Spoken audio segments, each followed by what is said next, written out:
Andrew Tucker, thank you very much for taking time for the interview. Now, you're from Australia. Yeah. You're a lawyer. Yep. You're married into a Dutch family. You've become the director of Christians for Israel International. And you also work closely with Thomas Sandel and the European Coalition for Israel. Yeah. Now, with that kind of a package, you have some unique insights into Israel, the church, Israel and the nations, not only locally but internationally. Could you sort of tell us, where is Israel in the international community today? Okay, Dan. Good question. I would see really Israel today a little bit like you would have seen the Jewish people back in the 1930s. We're seeing Israel being more and more isolated.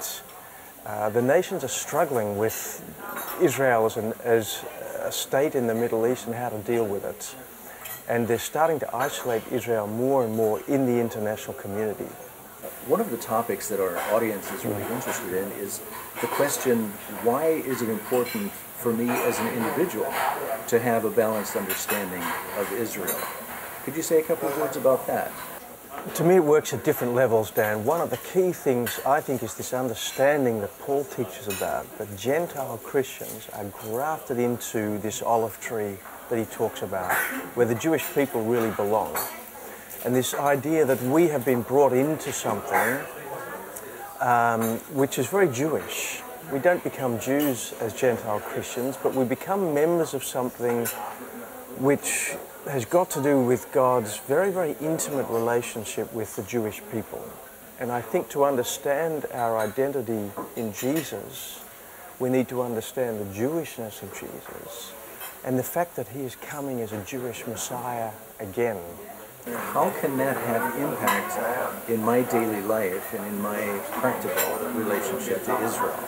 Jesus said that, especially at the end of the days, our real calling is to be watchmen, to be waiting and watching. And I think this attitude of waiting and watching is very important. And that's got to do with looking and seeing how the nations are dealing with Israel, also a whole bunch of other things.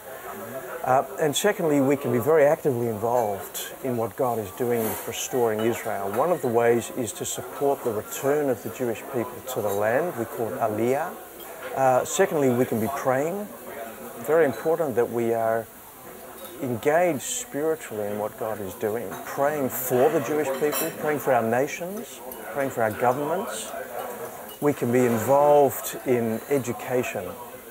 We need to be educating each other and ourselves, biblically and historically.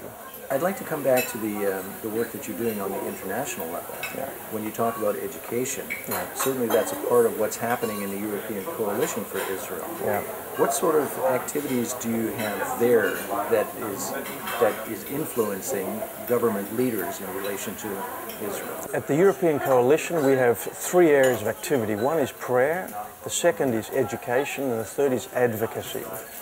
And perhaps that third is the most important at the moment, and that is advocating towards our governments about the issue. And the key issue we're focusing on at the moment is really Jerusalem, the division of Jerusalem and the settlements, which is probably the highest issue on the agenda within the European Union and the EU, and I think ultimately is the real stumbling block between Israel and the nations. So while we're not against the Palestinians, we're not against the Arabs, we're very much against the idea of dividing Jerusalem in a way that is going to separate the Jewish people from their real homeland.